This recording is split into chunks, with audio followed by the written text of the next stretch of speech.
Alô, pessoal! Sou Rofato, professor de literatura, e hoje nós discutiremos sonetos de Camões, os 20 sonetos que fazem parte da lista do vestibular. Desde já eu peço o seu like, o seu compartilhamento, porque valerá muito a pena. Os textos são belíssimos. Camões você conhece das ilustrações com o tapa-olho, né? Nós temos um poeta que também é soldado. Olha que conjugação interessante. Um homem dado ao sentimento, né?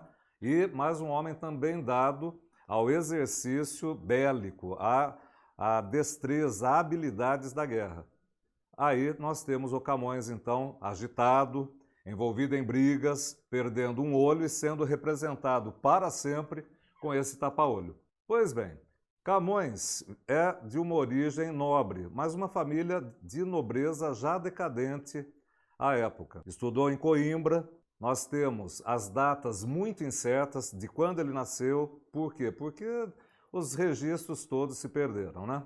E além dessa curiosidade, né? Um homem de letras, um homem de armas, nós temos o exílio do Camões, por conta das brigas, efetivamente, brigas na corte. Ele vai para o exílio, fica 16 anos no Oriente, lá ele conhece Dinamene, a chinesa, que foi a grande paixão da vida desse poeta. A mulher que, segundo os biógrafos, trouxe paz, trouxe serenidade, trouxe aquela fase em que o Camões se aproximou de uma paz que ele não conheceu em outros momentos, em outras companhias. A nossa Dinamene, podemos chamá-la de o repouso do guerreiro. Foi ali que o Camões conheceu as melhores emoções que ele poderia registrar depois em sonetos. Também conheceu as emoções mais tristes advindas da perda da Dinamene. Reza a lenda que eles estavam num passeio, houve um naufrágio e Camões, a nado, salva os manuscritos de Os Lusíadas que espalhavam-se pelas águas. E durante a salvação dos manuscritos, eis que Dinamene morre. E a partir daí, o Camões vai purgar essa dor da sua alma, escrevendo lindos versos que ficaram eternizados com o tema da amada morta. A partir de agora, então, vamos entrar firme no estudo desses sonetos. Conhecer bem a temática, conhecer bem o contexto histórico é fundamental para que você faça uma boa leitura de textos tão antigos, com linguagem tão solene, que normalmente trazem muitas dúvidas para vocês. Então nós vamos recuperar nesse momento alguns dados do estilo de época, o classicismo do século XVI. Você sabe que começa em 1527, quando Sá de Miranda volta da Itália trazendo a medida nova. Então olha a importância do Sá de Miranda para Camões. É este poeta, Sá de Miranda, que apresenta o verso decassílabo, a medida nova, com a qual Camões elaborará os seus sonetos. Nós temos, então, uma série de temáticas que farão parte desse conjunto de poemas. A visão clássica que nós temos no século XVI é de que o mundo se organiza perfeitamente. Tudo está como deveria estar. E se essa organização do mundo é tão justa, é tão ordenada, é tão harmoniosa e equilibrada, são esses valores que todos devemos buscar para a organização do nosso mundo interior. Harmonia, equilíbrio, serenidade, perfeição. É assim que o texto clássico deve ser apresentado, com esses valores, atingindo um modelo de perfeição. Ao lado disso, nós temos o Camões especificamente trazendo uma novidade, que não é nada clássica. É o desconcerto do mundo, uma inversão de ordem moral. Porque o Camões observa o mundo criticamente e ele nota que os maus são premiados e os bons são castigados. E esse tema reincidirá em muitos textos que nós vamos observar. Ao lado dessa visão para o mundo exterior, nós temos também o retrato do mundo interior de Camões. Esse poeta tão investigativo das emoções mais fortes, mais indeléveis, aquelas que se marcam para sempre na alma. Nós temos a visão do amor e nós temos a presença da mulher. Este ser que vai causar as emoções mais exaltadas, mais contraditórias na alma do poeta. A mulher, para o Camões, segue o modelo petrarquiano. Ela é revista, ela é retratada conforme o modelo europeu. Ela é loura, ela tem a pele clara, ela tem os cabelos louros, como já disse, né? É um modelo de perfeição. E essa perfeição se faz na aparência e na essência. Fisicamente perfeita, moralmente perfeita. Agora ficou todo mundo esperançoso. Agora ficou todo mundo esperançoso. Porque é assim que a mulher é retratada na poesia camoniana. Ser de exceção, ser de perfeição. Tá, e o amor que ela traz quando o poeta olha para ela? Esse amor, na visão camoniana, é contraditório. É a reunião de elementos opostos, de sensações, de emoções controversas. Você conhecerá o prazer e a dor na mesma medida. Você conhecerá o contentamento descontente. Você conhece esse verso, tenho certeza. A ferida que dói e não se sente. Olha como o Camões vai reunindo expressões que são paradoxais, porque é assim que ele entende o sentimento amoroso. E uma das causas desse sofrimento, além da perda da mulher amada, é a questão platônica. Camões recupera da antiguidade clássica a teoria platônica de que o amor tanto mais é perfeito, quanto mais ele é vivido no plano concreto. Ou seja, o menos importante para a aventura amorosa, para a experiência amorosa, são as sensações do corpo, porque essas são passageiras, são efêmeras, são volúveis. Agora, o sentimento na alma, esse fica marcado por tempo indefinido. Então, mais importante o sentimento, a abstração que você vive na experiência amorosa. As suas emoções, o seu sentimento, as suas esperanças, as suas alegrias, tudo aquilo que é intangível, imponderável. Muito menos importante são os arrepios, são os calores, são os tremores, são as sensações do corpo. Eu sei que você ficou triste agora, mas calma. Ao longo da sua experiência de vida, você vai poder dizer com mais acerto, com mais conhecimento de causa, o quanto Camões está certo. E talvez você chegue a essa conclusão que não se pode polarizar a questão amorosa. O amor precisa tanto do plano concreto como do abstrato, tanto do plano corporal quanto do plano anímico, corpo e alma reunidos. Isso totaliza o efeito que o amor exerce sobre quem ama e também sobre quem será amado. As marcas serão indeléveis, como já dissemos. E sem dúvida nenhuma, se estamos falando do maior poeta do classicismo, a mitologia será tema recorrente. Importantíssimo você ter conhecimento das ninfas, das deusas, da organização olímpica, né?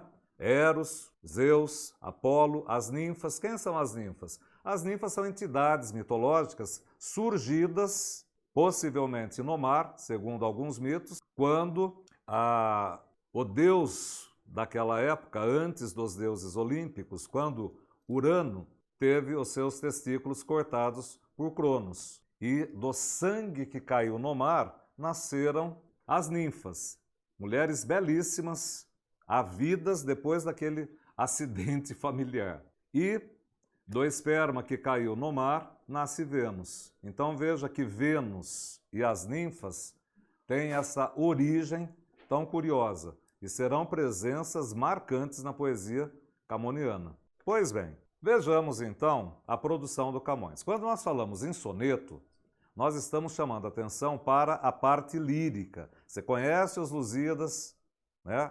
A poesia épica, mas os sonetos se voltam para a produção lírica, esse mapeamento do mundo interior. E já sabemos, Camões teve um mundo interior enriquecido tanto pelo lado positivo quanto pelo negativo. Então prepare-se, é efetivamente um compêndio, uma um estudo pormenorizado, muito detalhado do que são as nossas emoções. Por isso, Legião Urbana usa Camões para falar de amor. Você conhece a música, Monte Castelo. O que vem a ser o soneto, então? Uma forma fixa. Só pode ser feita desse modelo, segundo essa estrutura. 2 quartetos, 2 tercetos, estrofação. 2 conjuntos de 4 versos, 2 conjuntos de 3 versos. No modelo petrarquiano, soneto italiano. Petrarca, o grande poeta da Itália no século XV, no humanismo. E nós teremos a medida nova nessas estrofes, o verso decassílabo. E como o classicismo é essencialmente razão, racionalista, nós vamos provar o exercício desse racionalismo fazendo esquemas rígidos de rimas. Nós teremos oportunidade de observar daqui a pouco no texto. Esquema rígido de rima, de métrica e de estrofação, ou seja, não é um produto instantâneo. O poeta se debruça sobre o texto e vai elaborando cuidadosamente essa linguagem que ele trabalha, que ele burila com todo o cuidado, com todo o empenho para chegar à perfeição. Essa é a medida que o classicismo quer para as suas obras, o mais próximo possível da perfeição. Entendeu? Porque o soneto camoniano é difícil? Não pode ser qualquer coisa. É o trabalho com a linguagem em nível de excelência. Veja, o céu, a terra, o vento sossegado, as ondas que se estendem pela areia, os peixes que no mar o sono enfreia, o noturno silêncio repousado, o pescador aônio, que deitado onde com o vento a água se meneia, chorando o nome amado em vão nomeia,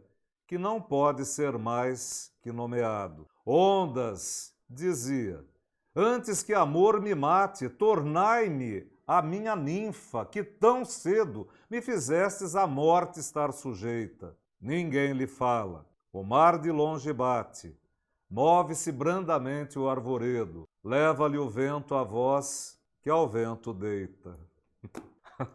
Mas é bonito, hein? Você percebeu aqui um eco da experiência biográfica, porque nós temos um pescador chorando a morte da sua ninfa, da sua mulher amada. E nós sabemos que Camões perdeu Dinamene nas águas, no naufrágio. Então, o texto começa, primeira estrofe, mostrando essa organização perfeita do mundo. Na segunda estrofe, nós já temos a inclusão de um homem que chora, de um homem que sofre. E olha a gradação. Na terceira estrofe, esse homem clama, suplica, pede encarecidamente que o Deus amor, veja que no soneto amor vem com letra maiúscula, está personificado.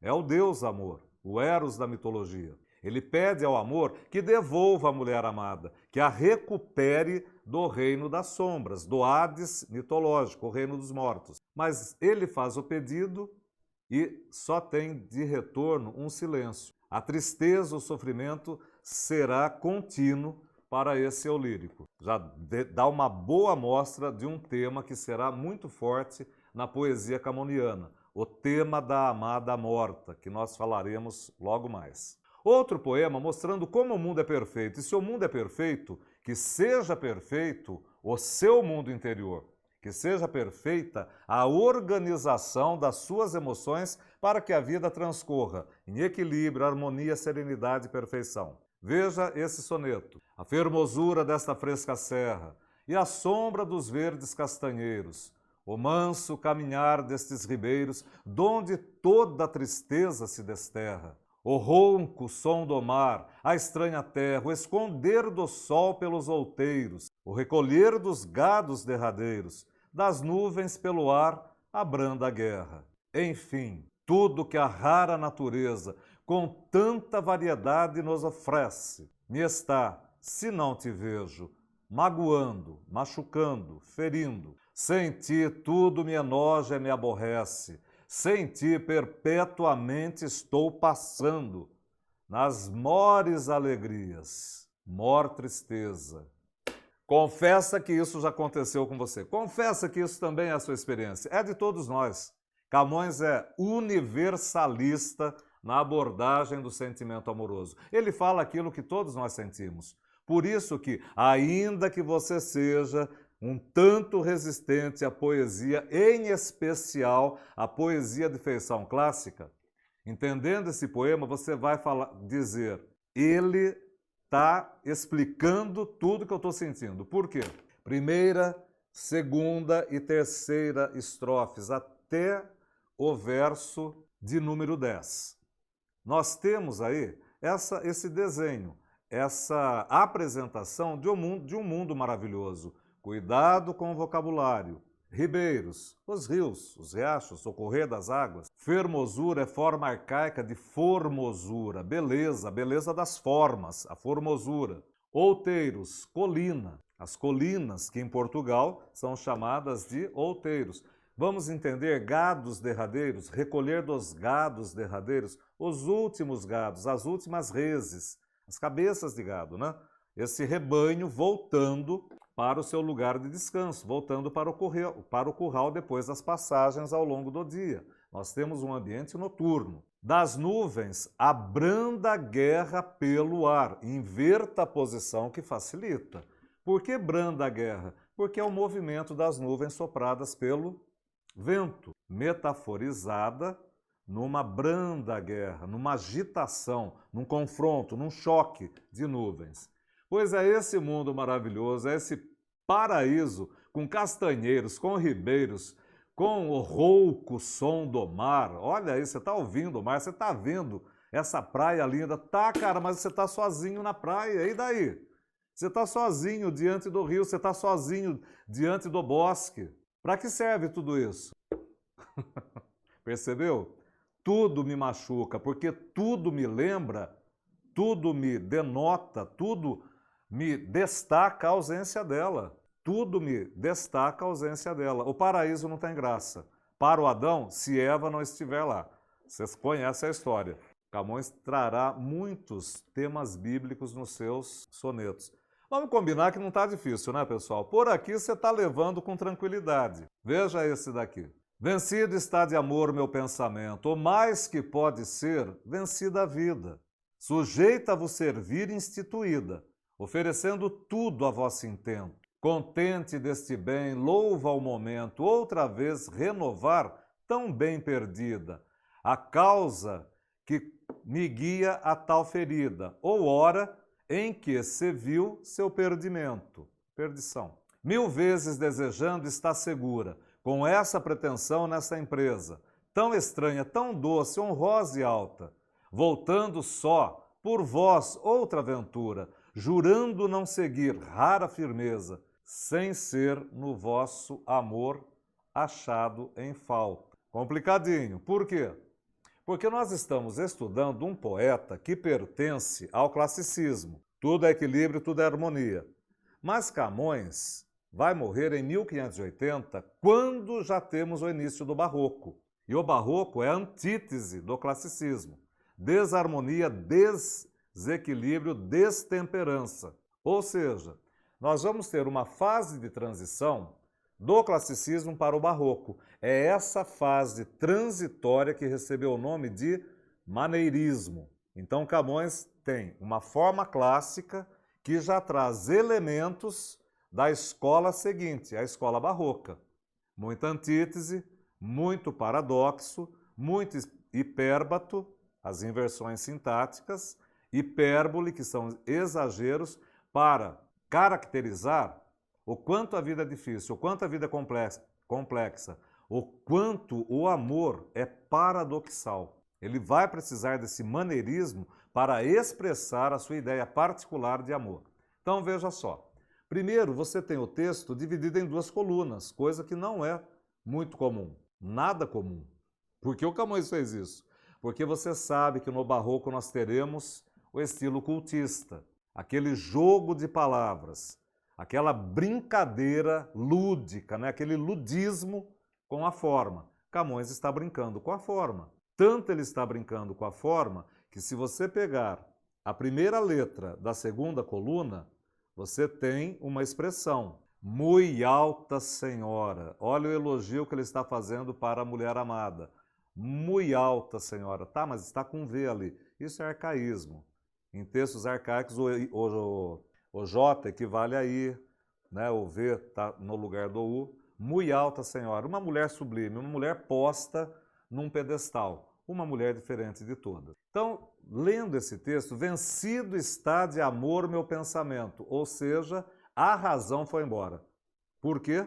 Porque a emoção, o sentimento está dominando a vida, o pensamento desse eu lírico. A razão desapareceu. É o sentimento que se instala soberano. O mais que pode ser vencida a vida, sujeita a vos servir e instituída. A vida está consagrada ao sentimento. Você vive para exercitar-se no amor, na experiência amorosa. E isso lhe dá muito prazer, lhe dá muita satisfação. Você está exercitando a sua vocação para a vida. Você nasceu para amar. Sorte dessa mulher, hein? Sorte dessa mulher. Encontrou um homem que vive só para se dedicar a ela. É objeto de devoção do eu lírico. A causa que me guia a tal ferida, né? A causa, o motivo da minha existência é a ferida. Por que ferida? Porque na mitologia nós temos o Deus amor flechando os corações humanos de paixão. As setas, as flechas envenenadas de paixão.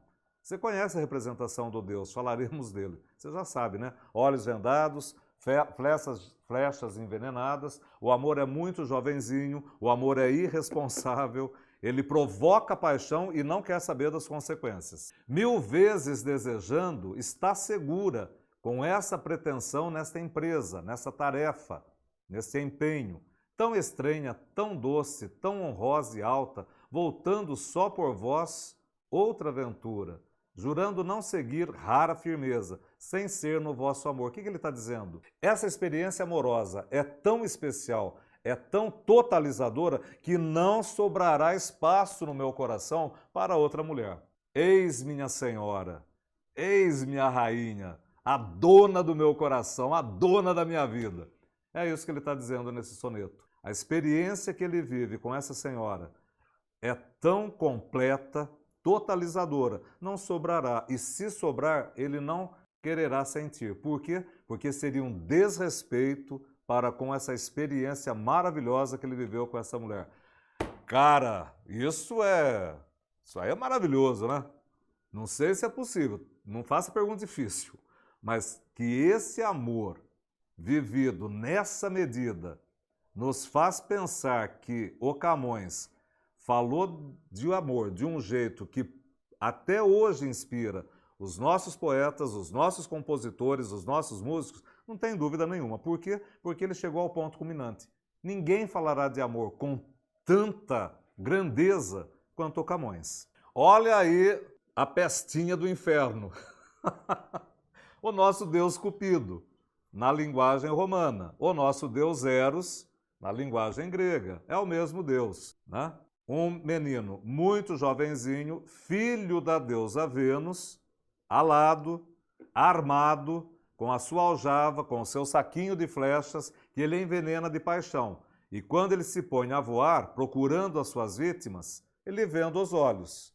Não quer saber quem ele vai ferir. Não quer saber as consequências do que virá após o ferimento. Nós sabemos que é assim. Nós sabemos que a mitologia, na sua ficção, nada mais é do que uma investigação das camadas mais profundas da nossa consciência, da nossa inconsciência, daquelas forças que se agitam lá no íntimo, no mais recôndito espaço dos nossos desejos, das nossas emoções. Veja, então, que beleza que é esse poema que o Camões desenha para falar da irresponsabilidade do amor e das consequências do amor. Está o lascivo passarinho, lascivo e doce, com o biquinho as penas ordenando, o verso sem medida, alegre e brando, despedindo no rústico raminho. O cruel caçador, que do caminho se vem calado e manso desviando, com pronta vista a seta endireitando, lhe dá no estígio lago eterno ninho. Destarte, o coração que livre andava, posto que já de longe destinado, onde menos temia foi ferido, porque o frecheiro, cego, me esperava, para que me tomasse descuidado em vossos claros olhos escondidos. Vamos traduzir para ficar mais fácil e você perceber a beleza desse soneto? Veja só.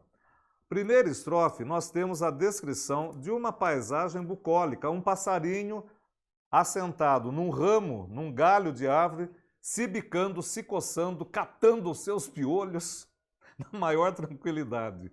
Está no sossego da vida, cantando, despedindo música, né? Despedindo no ramo, no rústico raminho, o verso sem medida, cantando livremente, cantando livremente. Você sabe que poesia sempre esteve identificada com música. Por isso, o passarinho despede, libera o canto da sua garganta livremente, sem pensar em rimas, em métricas. Ele canta intuitivamente. Segunda estrofe. Perturbando o sossego desse coitado, aparece um caçador com a sua arma letal. E ele vem, vamos colocar em ordem correta para você perceber. O cruel caçador que, calado e manso, vem se desviando do caminho. Se você ler assim, fica mais fácil.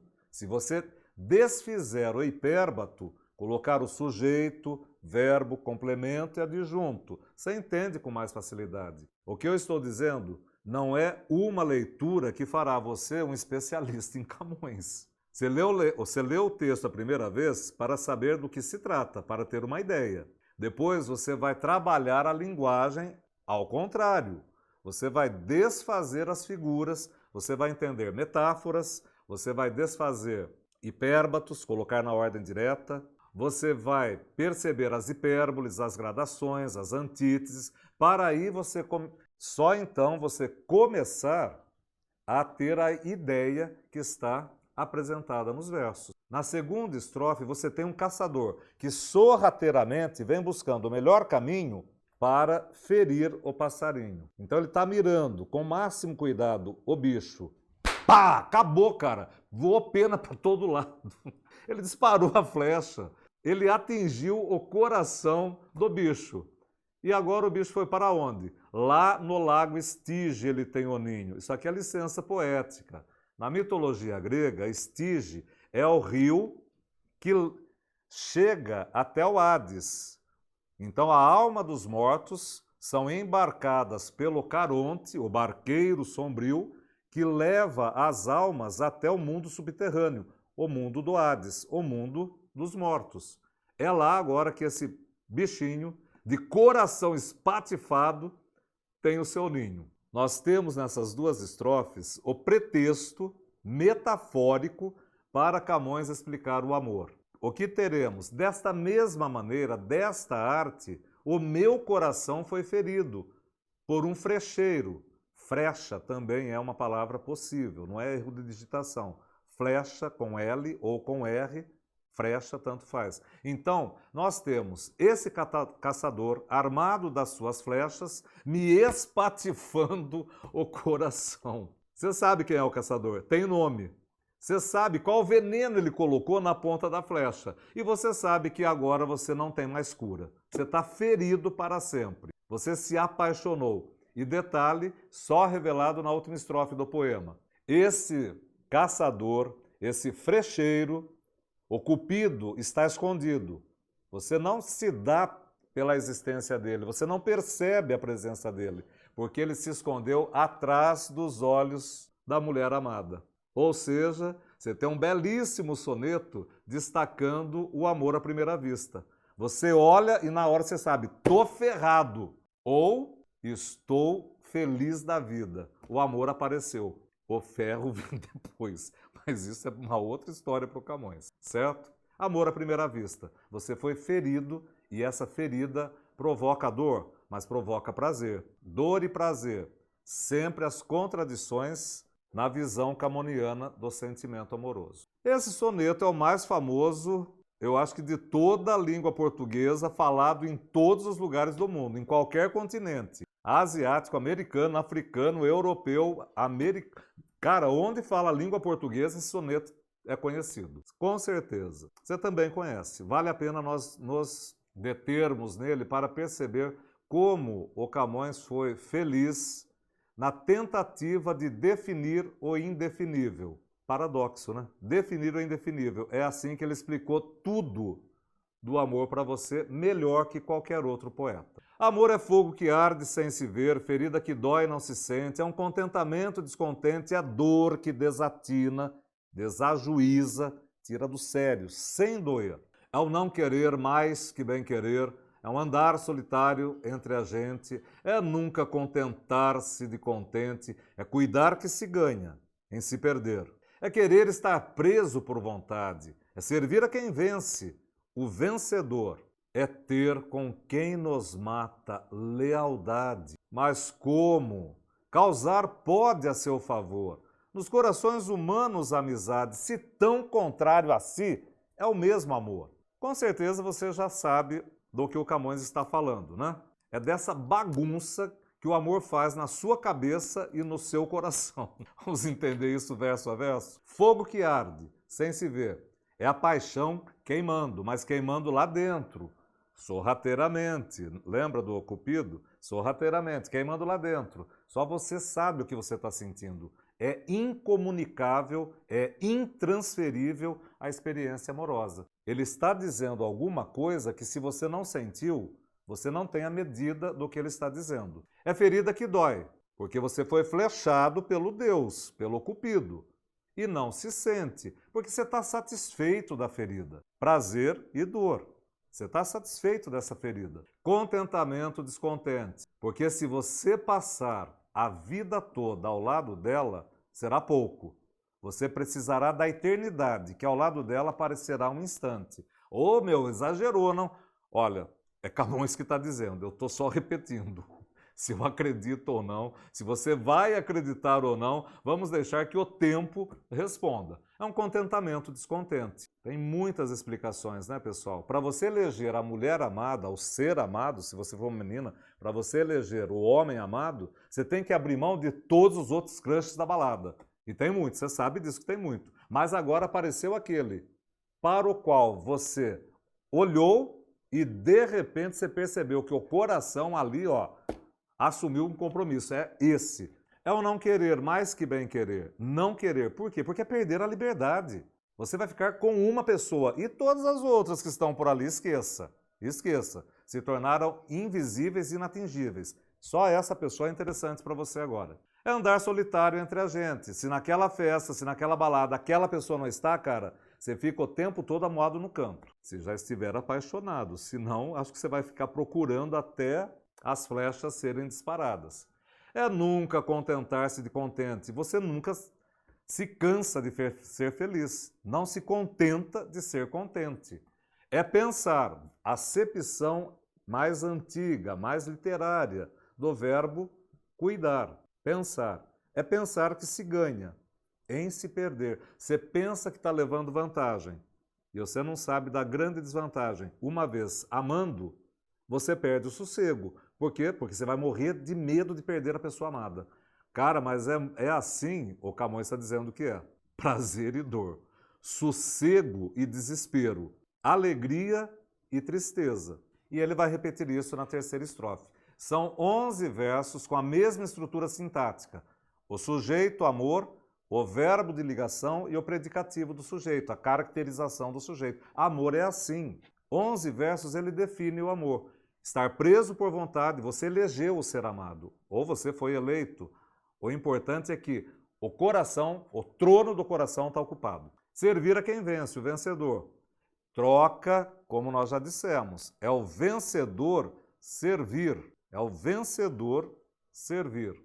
A quem o venceu? Tá, é ter com quem nos mata lealdade. É beijar a mão do seu carrasco, porque agora você perdeu a sua liberdade. E isso é a opção sua. É o que você quis. Perder a liberdade deliberadamente, por opção. Por quê? Porque vale mais a pena estar com você do que estar com quaisquer outras pessoas possíveis. Aí, já que é tão louco, né, esse sentimento, já que ele provoca tanta confusão, contentamento, descontente, fica a questão, a interrogação na última estrofe.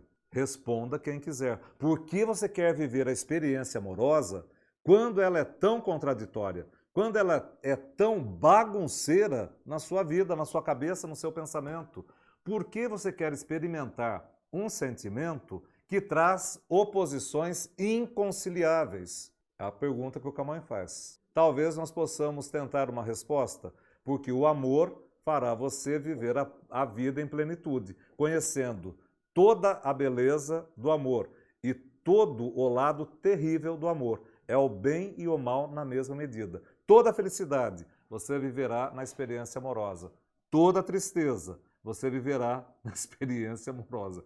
Pô, meu, é assim. E precisa ser assim, para você ter essa inteireza das experiências emocionais. Não é à toa que ele é o Deus da nossa literatura poética, não é à toa que ele influenciou Cecília Meirelles, Carlos Drummond de Andrade, Vinícius de Moraes, mais que todos. Por quê? Porque o que ele disse é definitivo. Agora nós vamos ter uma série de poemas que falam da amada morta. Esse tema que foi tão precioso, tão caro para Camões. Por quê? Porque está na biografia o sofrimento vivido com a perda da Dinamene. Se era o repouso do guerreiro, agora temos o guerreiro em tormento, lutando contra a saudade. Pois bem, um dos mais famosos, né? Alma minha gentil que te partiste tão cedo desta vida descontente, repousa lá no céu eternamente e vive eu cá, na terra, sempre triste. Se lá no assento etéreo, onde subiste, memória desta vida se consente, não te esqueças daquele amor ardente que já nos olhos meus tão puro viste. E se vires que pode merecer-te alguma coisa, a dor que me ficou, da mágoa sem remédio de perder-te, roga a Deus que teus anos encurtou, que dão cedo de cá me leve a ver-te, quão cedo dos meus olhos te levou. É música, é verdadeiramente música. Veja só, alma minha, a minha alma, o motivo da minha existência, aquilo que anima a minha vida, já não pertence a mim, pertence a ela, que fez a minha vida ter um outro sentido. Mas essa alma minha partiu. Então quem sou eu nesse mundo? Alguém que vive apenas por viver, sem motivo, sem alegria, sem causa. Alma minha que te partiste, tu te partiste. É Dinamene morta, é Dinamene subindo ao céu. Tão cedo, descontente, infeliz. Ela no céu e ele na terra. Ela em sossego e ele em tormento. Veja as antíteses, céu, terra, repousa e triste. Se lá nos céus permite-se memória dessa vida, não te esqueças daquele nosso amor. Aquele que nos meus olhos tu viste, puro e ardente.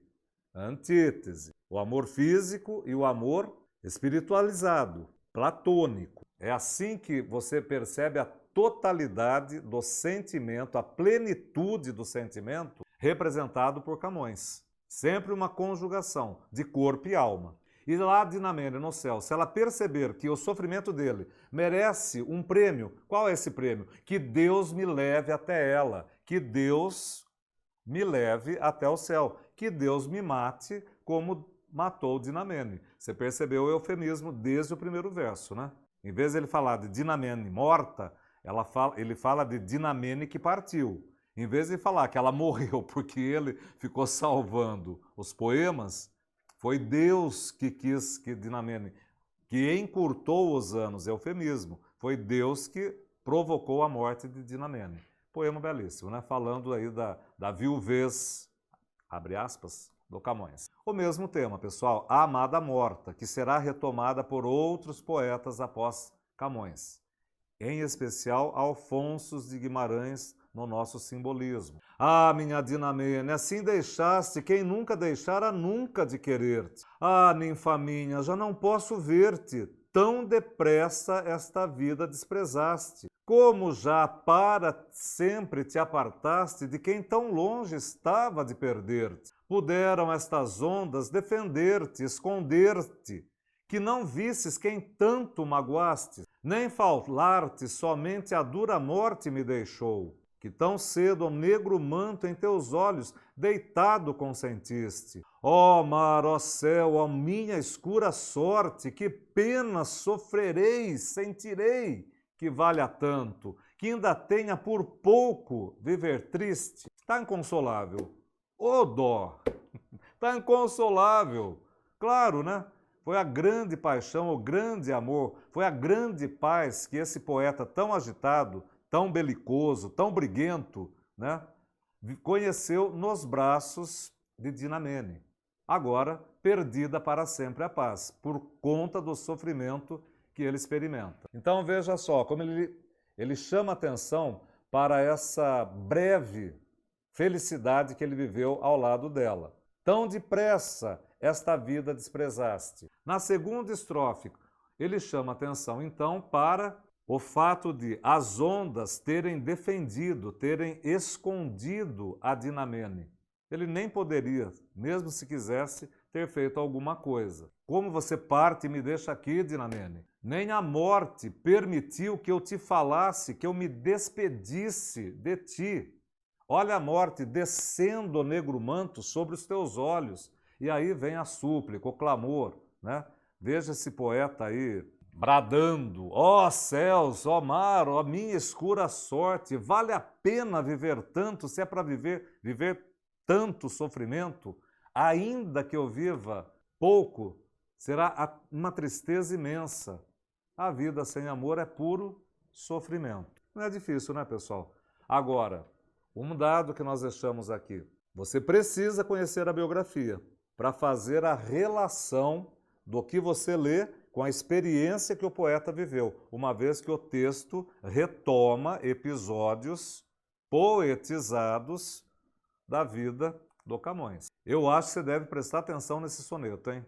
Eu estou apostando nele mais em alguns, mas esse daí, sem dúvida nenhuma, eu espero que você preste muita atenção. Quando de minhas mágoas a comprida imaginação os olhos me adormece, em sonhos aquela alma me aparece, que para mim foi sonho nesta vida. Lá numa saudade, onde estendida a vista pelo campo desfalece, corro para ela, e ela então parece que mais de mim se alonga, compelida. Brado, não me frujais, sombra benigna. Ela, os olhos em mim com brando pejo, recato, pudor, como quem diz que já não pode ser, torna a fugir-me. E eu gritando: Dina, antes que diga Mene, acordo e vejo que nem um breve engano posso ter. Espetacular, né? Veja só. Coloque em ordem direta, fica mais fácil. Primeira estrofe toda, em ordem direta. Quando a comprida imaginação de minhas mágoas me adormece os olhos, aquela alma que para mim foi sonho nesta vida, me aparece em sonhos. Percebe a facilidade que você tem quando você recupera a ordem direta, desfazendo o hipérbato, a inversão? Então ele está dizendo que ele não tem sossego em vigília, estando acordado, e não tem sossego quando dorme, porque no sonho ela aparece para ele. E quando ela aparece, ele corre para ela. É uma tentativa de reencontrar, de resgatar o amor perdido. Mas quando ele corre para ela corre dele. Por quê? Porque Dinamene parece ter consciência da impossibilidade do encontro, uma vez que cada um ocupa uma dimensão. Ela, a dimensão celestial, e ele, a dimensão física, né? A dimensão terrena. Percebe? Ela foge, compelida, obrigada. E ele então grita: sombra benigna, sombra do bem, não me fujais. E, gritando o nome, antes de acabar, ela desaparece, ele acorda e aumenta o sofrimento do nosso eu lírico. Dina! E ela já sumiu. Mene é o momento em que o sofrimento aumenta. Eu fico pensando o quanto Camões amou para escrever versos assim, porque é muito bonito, pessoal. Você vai concordar, eu tenho certeza, é muito bonito. Você já viu isso em quantos filmes? Você já viu isso em quantas músicas? Em quantos livros? Está tudo resumido nesses versos. O quanto Camões amou Dinamene para transformar o seu amor em palavras. Esse é o poder da literatura. É por isso que nós precisamos nos aproximar desses textos, para conhecer mais a dimensão das emoções que nós podemos viver. Mudamos de tema. Agora Camões, você percebeu que nós tivemos até agora muitos maneirismos. Sofrimento, arrependimento, remorso, né? Isso não combina com harmonia, equilíbrio, serenidade. É o Camões maneirista. Agora nós vamos ter um tema aqui que é muito caro ao barroco, a passagem do tempo, a transitoriedade, esse caráter efêmero, tudo passa, tudo se acaba, tudo morre no mundo. Muito barroco isso, você sabe. O barroco transformou o tempo num agente destruidor, e é o que nós vamos ter aqui. Mas numa visão camoniana, alguma coisa o tempo não destrói. E eu tenho certeza que você já tem a resposta. O tempo acaba o ano, o mês e a hora, a força, a arte, a manha, a fortaleza. O tempo acaba a fama e a riqueza. O tempo, o mesmo tempo de si chora. O tempo busca e acaba onde mora qualquer ingratidão, qualquer dureza. Mas não pode acabar minha tristeza, enquanto não quiserdes vós, ó minha senhora, ó minha senhora. O tempo, o claro dia torna escuro, e o mais ledo prazer em choro triste. O tempo, a tempestade em grã bonança. Grã, tá errado ali. Mas de abrandar o tempo estou seguro, o peito de diamante. Onde consiste a pena e o prazer dessa esperança? Coisa linda, né? O tempo acaba com tudo, o tempo destrói tudo, né? Ano, mês, hora, força, arte, manha, fortaleza, fama, riqueza. O tempo chora de si mesmo o próprio tempo, porque esse presente já é passado. Esse presente já é passado. O tempo chora a si mesmo. Olha como o tempo busca onde mora qualquer ingratidão, porque o tempo cura as feridas da ingratidão. Você vai perdoar. É da nossa natureza deixar que o tempo coloque curativos sobre as nossas feridas. O tempo cura qualquer dureza do coração. Mas o tempo não acaba a minha tristeza enquanto não quiserdes vós, minha senhora. Cara, que poder essa mulher tem, ela é super... Veja tudo que o tempo destrói. E essa mulher é mais poderosa que o tempo. Se tiver que amar, que seja assim. Se for menos que isso, não quero. Será que alguém está pensando isso? Se tem que ser amor, que seja assim. Menos que isso, não quero porque é migalha. Tá bom. O tempo torna o dia escuro. O tempo torna em choro triste o mais alegre prazer. O tempo torna a tempestade em brisa, bonança. Agora, volto a frisar a necessidade de desfazer hipérbatos. Vamos colocar a última estrofe na ordem direta e você terá a compreensão muito clara do que está dito aí, a respeito do poder que a mulher tem sobre o eu lírico, um poder que é mais forte que o poder do próprio tempo. Mas estou seguro de o tempo abrandar o peito dela, que é de diamante, onde consiste o sofrimento e o prazer da minha esperança. A minha esperança está no peito dela, que é duro, de diamante. Por quê? Porque ela tem resistido ao amor oferecido pelo poeta. Percebe? Só o tempo vai transformar esse peito duro em peito mole. Lembra do ditado? A insistência do tempo abrandará, suavizará a dureza desse peito de diamante. Diamante. Olha aí a dureza desse elemento. É assim o peito dessa mulher. Mas o tempo cura tudo. Curará essa dor. Porque abrandará, fará com que ela um dia preste atenção a esse coitado. A esse coitado aí. Tá? Eu espero que o tempo faça o seu trabalho para que ele seja um pouco mais feliz. De novo o tempo, pessoal. De novo o tempo. Lembra do Carpe Diem? Então, a transformação que acontece decorrente do tempo. Mudam-se os tempos, mudam-se as vontades, muda-se o ser, muda-se a confiança. Todo mundo é composto de mudança, tomando sempre novas qualidades. Continuamente vemos novidades diferentes em tudo da esperança.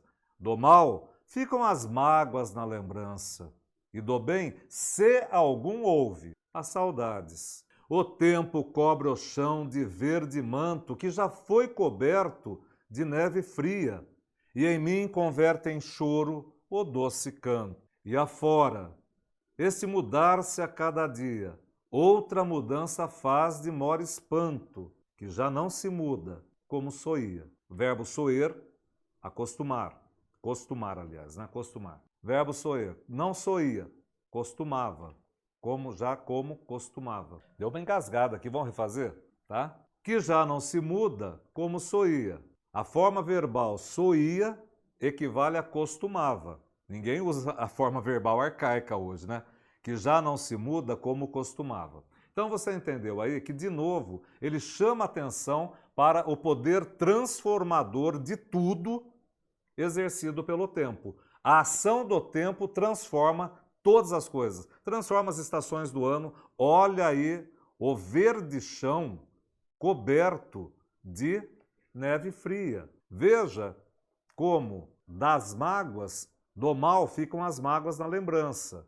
E do bem, se houve algum, ficam as saudades. Veja como o Camões está dando uma impressão pessimista, né? Se houve algum bem, olha como ele se mostra aí ferido, né? Como ele se mostra pessimista. O mundo todo é sempre composto de mudança. E ele vai listando todas essas mudanças. Muda-se o ser, muda-se a confiança, a vontade, o tempo, muda a estação do ano, muda tudo. Aliás, a minha alegria foi transformada em choro. Ele diz isso no verso que finaliza o primeiro terceiro. Em mim converte em choro o doce canto. A alegria experimentada foi transformada em tristeza. E na última estrofe ele consagra essa transformação, esse poder transformador do tempo, dizendo o quê? A própria mudança muda a ela mesma.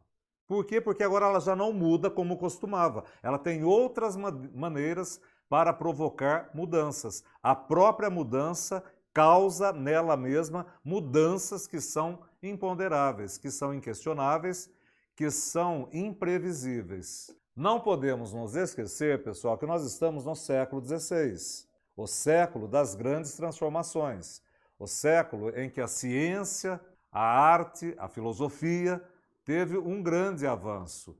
Então aqui nós temos, além desse tempo como agente transformador, um tema muito caro para Camões, que é a mutabilidade de tudo, que é essa visão dinâmica do mundo, né? Um tempo, século renascentista, que viveu grandes transformações nas artes, na ciência, na política.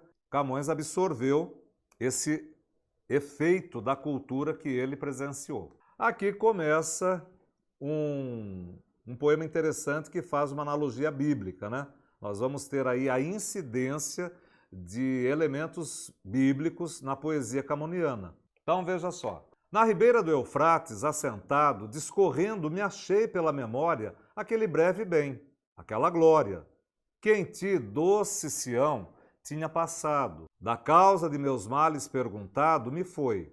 Como não cantas a história do teu passado bem e da vitória que sempre de teu mal has alcançado? Não sabes que a quem canta se lhe esquece o mal, ainda que grave e rigoroso? Canta, pois, e não chores dessa sorte. Respondo com suspiros. Quando cresce a muita saudade, o piedoso remédio é não cantar, senão a morte. O cara estava para baixo. Não nos esqueçamos de que Camões viveu o exílio no Oriente, né? Onde ele conheceu Dinamene. Pois é, lá no Oriente, 16 anos, imagina a saudade do pastelzinho de Belém, imagina a saudade do vinho do Porto, certo? Do bacalhau regado a azeite. Pois é saudoso de Portugal que você reconhece muito tranquilamente este tema que Camões desenvolve. Saudoso de Portugal. Veja só, ele está à beira do rio Eufrates, né? O rio que está fazendo com que ele pense em Sião. Na poesia camoniana, nós sabemos que Sião é a cidade do bem, é a geografia da virtude, é onde estão os melhores comportamentos, as melhores possibilidades, as melhores realizações das pessoas. Em contraposição, a Babilônia, cidade do pecado, cidade da perdição, cidade de vícios. Então ele, à margem desse rio, Eufrates, o rio citado pela Bíblia, ele está lembrando Sião. E nós vamos fazer uma transposição. Não é Sião, é Portugal. Nós estamos falando de Camões no Oriente, é Portugal. E aí pergunta-se, é o rio que está perguntando? Não sabemos. É o próprio eu lírico que pergunta a si mesma, conversando lá com seus botões? Não sabemos. Mas foi perguntado a causa dos males, a causa do sofrimento. E como foi perguntando? Como foi perguntado? Veja aqui. Cante a história dos teus males. Exponha. Faça essa poesia terapêutica. A hora que você colocar no papel o motivo do sofrimento, você retira de si o sofrimento. Então escreva, cante. Você sabe que cantar é versejar, criar versos, poetizar, né? Poesia identificada com canto. Como não escreves, não poetizas a história da tua glória, do teu passado bem, da vitória que teu mal tens alcançado sempre, da vitória que teu mal tens alcançado sempre. Como põe no papel tudo isso que você viveu, de bem e de mal. Tira do peito, para que tu não sofras. Não sabes que a quem canta se lhe esquece o mal? Cantando, os males são espantados. Conhece o ditado, né? Pois é, qual a resposta dele? Não adianta cantar, eu não vou espantar mal nenhum. Eu vou frisar, destacar o mal, ao recuperar essas memórias mais fortemente ainda. O único remédio para quem sofre de saudade é morrer. Foi radical, foi hiperbólico, foi exagerado. Por quê? Porque ele quer dar a medida da saudade que ele tem da terrinha, né? Da terrinha, do modo de vida que ele conheceu na Europa, agora que há tanto tempo ele está no Oriente. Vamos lá, mais um soneto? Espero que você esteja acompanhando, que esteja sendo tudo facilitado para você. Como quando o mar tempestuoso, o marinheiro cansado e trabalhado, especializado, né? De um naufrágio cruel, já salvo a nado, ouvir só falar nele o faz medroso. E jura que em breve, bonançoso, tranquilo, o violento mar e sossegado, não entre nele mais, mas vai forçado, pelo muito interesse cobiçoso. Assim, senhora, eu, que da tormenta da vossa vista fujo, por salvar-me, jurando de não mais em outra ver-me, minha alma, que de vós nunca se ausenta, dá-me por preço ver-vos, ver a vós, senhora. Faz tornar-me donde fugir tão perto de perder-me. Conhece aquele ditado? Gato escaldado tem medo de água fria? Marinheiro em mar agitado, jura, nunca mais coloca os pés num navio, num barco, numa embarcação. Não viverei de novo esse tormento, essas ondas, esses vendavais, esses mares, nada disso de novo. Você percebeu que Camões está fazendo uma associação, uma metáfora do mar agitado com as atribulações da paixão. E se você quase foi a fundo, se você quase naufragou no mar agitado, ele está dizendo que o sofrimento experimentado na paixão foi terrível. Você não quer saber mais disso. Mas o que acontece? Você ainda tem aquela esperança. Você ainda quer arriscar nesse mesmo mar, nesse mesmo sentimento, uma nova chance de felicidade. O que você faz então? Você olha para ela, minha alma que de vós nunca se ausenta, olha como ele traz a imagem da mulher no seu pensamento. Dá-me por preço ver-vos. Ele olha para ela. E quando ele olha para ela, ele está correndo um risco tremendo. E nós sabemos que ele será derrotado. Qual é esse risco? Uma vez que você olha nos olhos da pessoa amada, de novo o sentimento retoma. De novo você, marinheiro, põe o seu pezinho no barco e vai em direção ao mar profundo. boa sorte, bons ventos o acompanhe. Vai precisar. Fogo que arde sem se ver, você sabe, bons ventos o acompanhe, que seja tranquila a sua viagem. Nós sabemos que não será. Nós sabemos que não será. Camões já deu o mapa. Ele já deu o diário de bordo da paixão. Bela metáfora, né? Associar a paixão às agitações de uma viagem marítima. A metaforizar o medo que o mar inspira para o receio que a decepção inspirou depois que o amor foi perdido. E de novo você vai insistir nessa nova aventura. Por quê? Porque a hora que você olha para ela e fala, ah, mulher da minha vida, tem que ser, né? Então, seja feliz, boa viagem, bons ventos o acompanhem. Vamos lá. Mesma temática, né? Idealização da mulher e a supervalorização do sentimento amoroso. De vós me aparto, ó vida. Em tal mudança sinto vivo da morte o sentimento. Não sei para que é ter contentamento, se mais há de perder, quem mais alcança. Mas dou-vos esta firme segurança, que, posto que me mate meu tormento, pelas águas do eterno esquecimento, segura passará minha lembrança. Antes sem vós, meus olhos se entristeçam, que com qualquer coisa outra se contentem. Antes os esqueçais, que vos esqueçam. Antes, nesta lembrança, se atormentem, que com esquecimento desmereçam a glória que em sofrer tal pena sentem. Que belo jogo de palavras, hein? Que belo arranjo de versos, que belíssimo soneto. E que coisa linda ele está dizendo de novo. O amor é soberano. O amor, sem dúvida, vai tomar conta do seu pensamento, do seu coração, da sua vida. Ele prova isso para você nesses versos. Veja só. De vós me aparto a vida. Eu estou desistindo da vida, não me interessa mais. Por quê? Porque sinto, vivo, o sentimento da morte. O que ele mais tem na cabeça, o que ele mais tem como desejo é morrer. Não sei para que ter contentamento, se mais há de perder, quem mais alcança.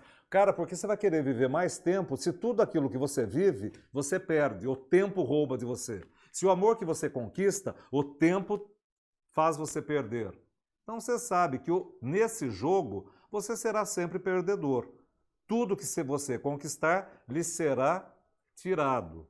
Uma visão pessimista, hein? Mas dou-vos esta firme segurança. A única coisa que não lhe será tirada, a lembrança do amor, a memória do sentimento que você experimentou. E já que essa memória não lhe será tirada, o que ele está dizendo aí?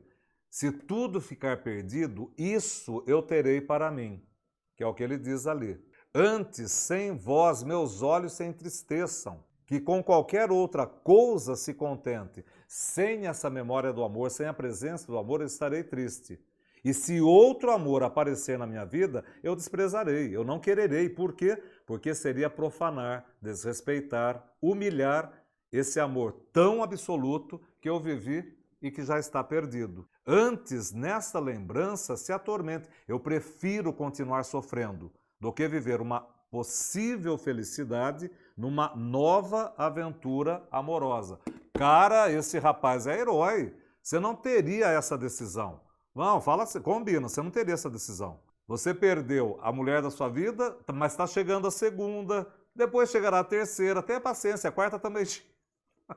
A quarta também, para Camões não. Para Camões só uma. E quando a segunda chegou, ele falou, é menos do que eu vivi com a primeira. Não quero, dispenso. Amor absoluto, né? E perceba como ele sofreu. Perceba como ele sofreu, porque neste poema o pessimismo chega a um grau superlativo absoluto. Nada pode ser mais triste, nada pode ser mais terrível, nenhuma visão será mais desgraçada que essa que ele registrou nesse soneto. Prepare-se.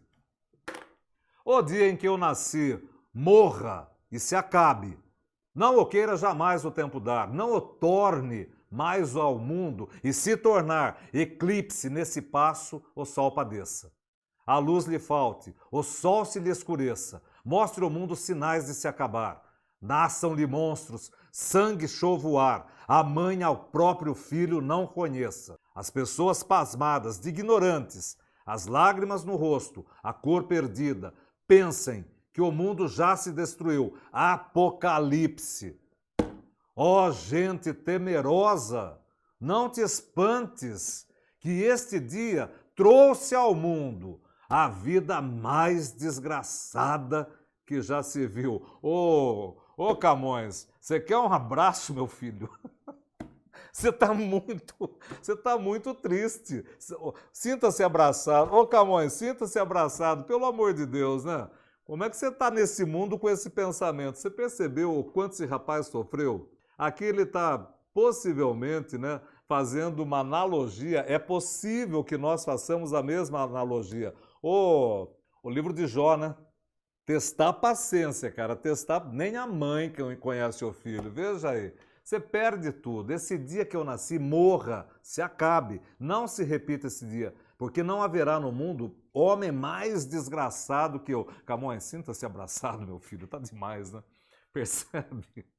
Ele vai listando hiperbolicamente, exageradamente, as desgraças que ele acumula na vida. E porque ele só acumula desgraças na vida, é maldito o dia em que ele nasceu. Triste, hein? Coitadinho. Mais um pouco de Bíblia aqui no nosso texto. 7 anos de pastor, Jacó servia Labão, pai de Raquel, serrana bela, belíssima. Mas não servia ao pai, servia a ela, que a ela só por prêmio, coloca circunflexo ali, prêmio pretendia, na forma portuguesa lá de Portugal, que ela só por prêmio pretendia. Os dias, chega, né? Corta isso, Mateus.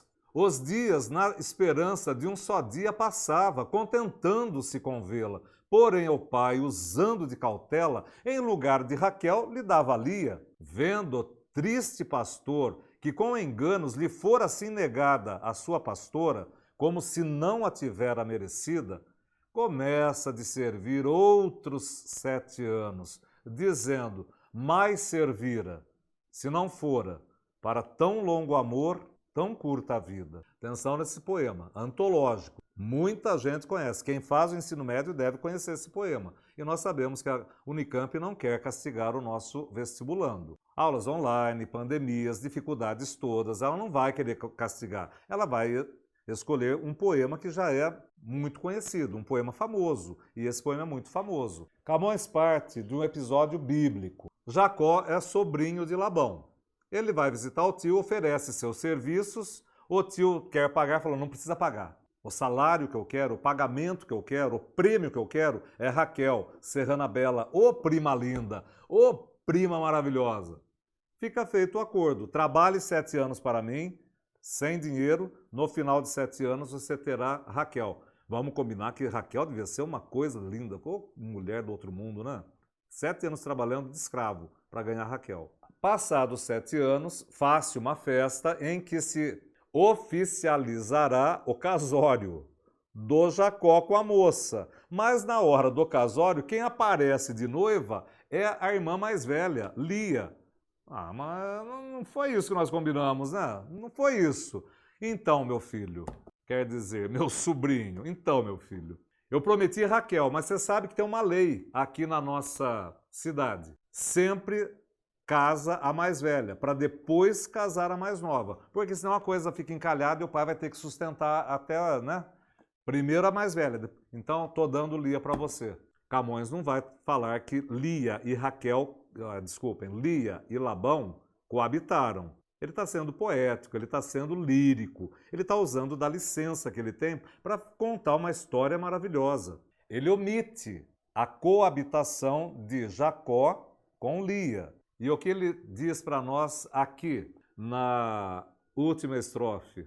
Tá bom, eu servirei mais 7 anos, 14 anos de escravidão, para que ao final de mais 7 anos eu tenha por merecimento Raquel, a serrana bela. Ainda que a vida seja curta, o amor será longo, longuíssimo. Mais servira, mais 7 anos, mais do que 14 anos, mais servira, se não fora para tão longo amor, tão curta a vida. Olha, difícil achar um poeta que fale de amor com essa ênfase, né? Com essa entrega. Se a Unicamp deu 20 textos com temas variados e muitos textos falando do sentimento amoroso, é neles que você vai chamar a sua atenção. É para eles que você vai voltar a sua atenção, tá? Também para outros temas que não foram explorados, né? Pois bem, chegamos ao final da discussão que havia sido proposta.